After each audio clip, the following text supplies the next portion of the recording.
നമ്മുടെ തെരഞ്ഞെടുപ്പിന്റെ പശ്ചാത്തലത്തിൽ നിങ്ങളെല്ലാം കാണാൻ കഴിഞ്ഞതിൽ സന്തോഷമുണ്ട്. രണ്ടും ഘട്ട പോളിംഗ് വിജയകരമായി പര്യവസാനിച്ചിരിക്കുകയാണ് ദേശീയ തെരഞ്ഞെടുപ്പിൽ. നേരത്തെ രാജ്യത്ത് സൃഷ്ടിച്ചുകൊണ്ടിരുന്ന കൃത്രിമമായിട്ടുള്ള ഹൈപ്പ്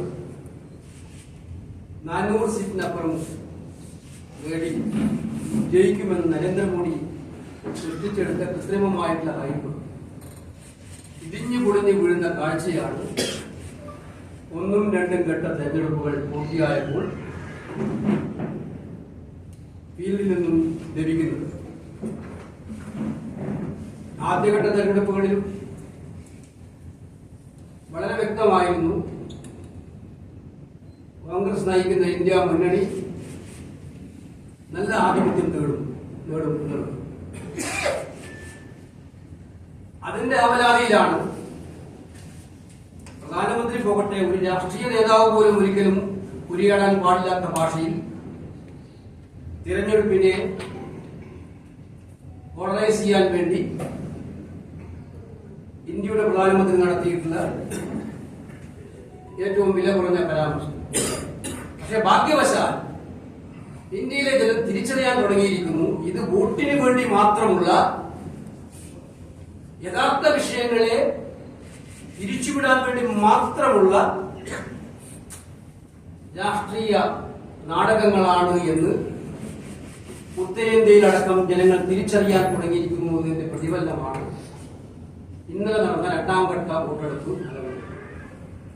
ഞാൻ ഇന്നലെ നടന്ന രണ്ടാം ഘട്ട വോട്ടെടുപ്പ് ഫലങ്ങളിലെ കേരളത്തിലെ കാര്യത്തിലേക്ക് പിന്നീട് വരാം. രാജസ്ഥാൻ, ഉത്തർപ്രദേശ്, മഹാരാഷ്ട്ര, ബീഹാർ എന്നീ സംസ്ഥാനങ്ങളിലെ തെരഞ്ഞെടുപ്പ് ചുമതലക്കാരായിട്ടുള്ള കോൺഗ്രസ് പാർട്ടി നേതാക്കന്മാരുമായി സംസാരിച്ചു.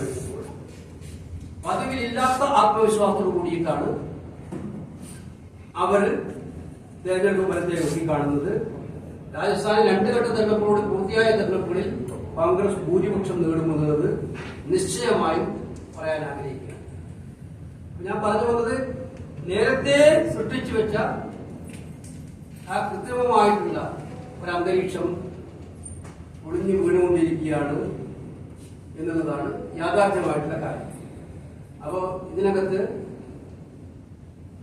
തിരഞ്ഞെടുപ്പുകൾ സമ്പൂർണമായി പൂർത്തിയായി കഴിഞ്ഞാൽ വളരെ കോൺഫിഡൻസോട് പറയുന്നു, ഇന്ത്യ മുന്നണിക്ക് വ്യക്തമായ മേൽക്കൈ കിട്ടത്തക്കവണ്ണമുള്ള രാഷ്ട്രീയ മാറ്റങ്ങളാണ് ദ്രുതഗതിയിൽ ഇന്ത്യൻ തിരഞ്ഞെടുപ്പ് രംഗത്ത് നടന്നുകൊണ്ടിരിക്കുന്നത്.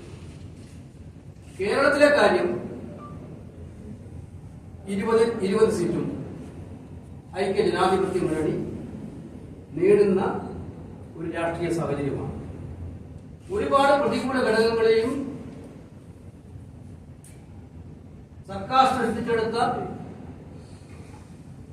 കാലാവസ്ഥയെയും മറികടന്നുകൊണ്ടാണ് 20 സീറ്റിൽ ജയിക്കുന്നത് എന്നുള്ളത് UDFന്റെ വിജയം ഏറ്റവും തിളക്കമാണെന്നാക്കുമെന്നതിന് സംശയമില്ല.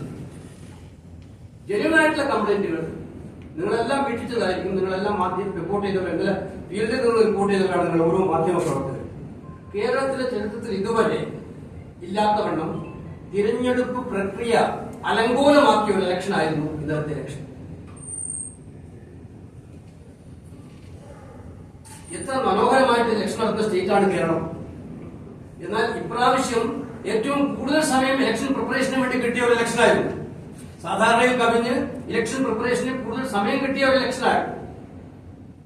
നിങ്ങൾക്കറിയാം എന്താണ് സംഭവിച്ചത്? 3% സ്ഥലങ്ങളിൽ, ഞാൻ മനസ്സിലാക്കി 3 മുതൽ 5 വരെ എടുക്കാം, ഞാൻ എന്റെ കോൺസ്റ്റിറ്റ്യൂൻസിയിൽ ഇന്നലെ പോയതാണ്, ഇലക്ട്രോണിക് മെഷീനുകൾ തകരാറിലാണ്. 1.5, 2, 3 മണിക്കൂർ വരെ മെഷീനുകൾ തകരാറായി പോളിംഗ് നടക്കാത്ത ഒരുപാട് കേന്ദ്രങ്ങൾ നമ്മുടെ സംസ്ഥാനത്തുണ്ട്.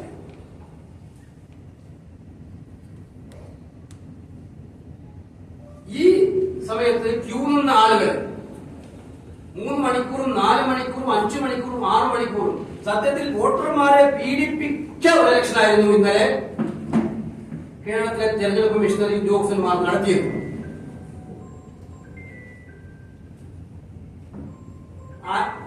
അനാരോഗ്യമുള്ളവരുണ്ടായിരുന്നു അതിനകത്ത്,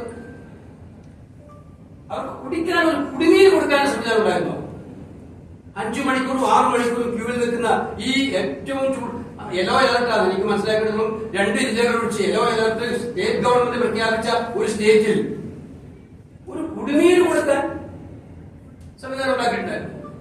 ഇരിക്കാനൊരു ചെയർ, അസുഖമുള്ളവര്, പ്രായാധിക്യമുള്ളവര്, ഇവരെല്ലാം ഉണ്ടായിരുന്നല്ലോ വോട്ടർമാരായിട്ട്.